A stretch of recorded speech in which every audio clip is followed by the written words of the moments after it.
Welcome. So, you've got a brilliant idea, right? Something that could be a real game changer. Well, this is your roadmap for protecting it.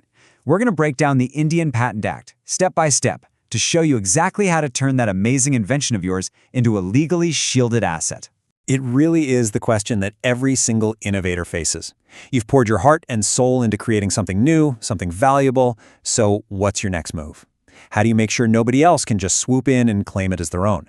Well, that's where the patent comes in. Think of a patent as your legal shield. It's this exclusive right granted by the government that basically says, hey world, this idea, it's yours. It stops anyone else from making, using, or selling your invention without your say-so. Okay, so how do you get this shield? Let's dive into the official journey, the actual process of securing a patent right here in India.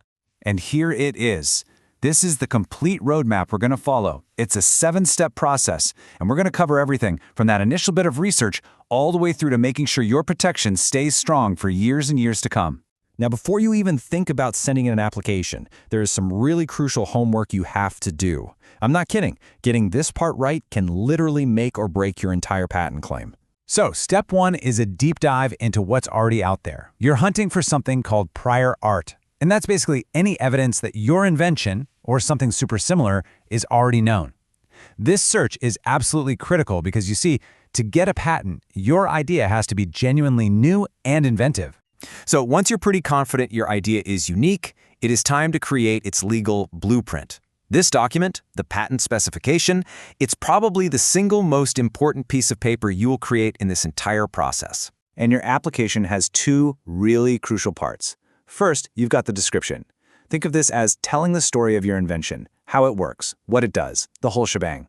But then you have the claims, and these are your legal fence. They define the precise, exact boundaries of your protection, spelling out what other people cannot do. Okay, with all that groundwork done and your application perfectly drafted, you are ready to enter the official process with the Indian Patent Office. And trust me, this is where patience becomes a superpower. Step 3 is the big one, filing. You take your meticulously drafted specification, you bundle it with all the required forms and fees, and you submit it to the Indian Patent Office. And that action, right there, officially starts the clock on your patent journey. And just so you know, that clock runs for a while. After you file, your application is actually kept confidential for 18 months. This is great because it gives you time to fine-tune your strategy before your invention is published for the whole world to see. So this timeline here really shows those first key stages. You file, which starts that clock. Then comes that 18-month wait for publication. And it's only after it's made public that your application moves on to the next crucial stage, the examination. Now, during the examination, a patent examiner, who's an expert in your field, really digs into your application. They're checking for novelty, for that all-important inventive step, and they're making sure you've disclosed enough information for someone else to actually recreate your invention. This can turn into a bit of a back-and-forth conversation, which is known as prosecution, where you're just responding to their questions. So after you've successfully navigated the whole examination process, you finally get the news you have been waiting for. Your patent is granted. It's a huge, huge milestone. But believe it or not, the journey isn't quite over yet. Your patent grant gives you exclusive rights for 20 years. Now, this is absolutely crucial to remember. That protection is calculated from the date you first filed, not from the date it was finally granted. 20 years of protection. That is a seriously powerful tool.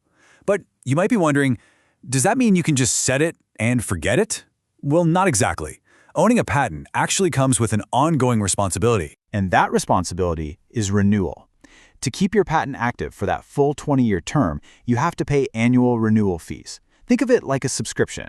If you miss these payments, your patent could lapse and all that hard-won protection could just disappear. You know, this entire process is built on a legal foundation, the Indian Patent Act of 1970. So let's take a quick look at some of the key rules of the road and even some landmark cases that have shaped how this law is used today. These sections are basically the official rules of the road.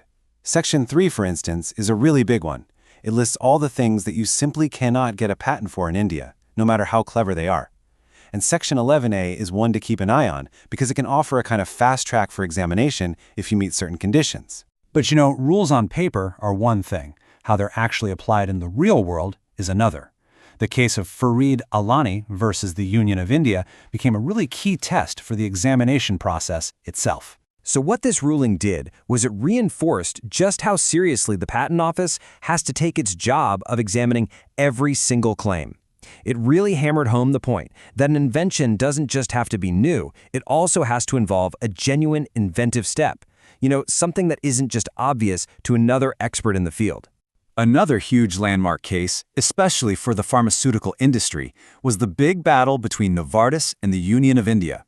And this one got deep into the weeds of what makes a medical invention truly patentable. The Supreme Court's decision here set a very, very high bar. It basically established that just making a tiny change to a drug that's already known isn't enough to get a whole new patent.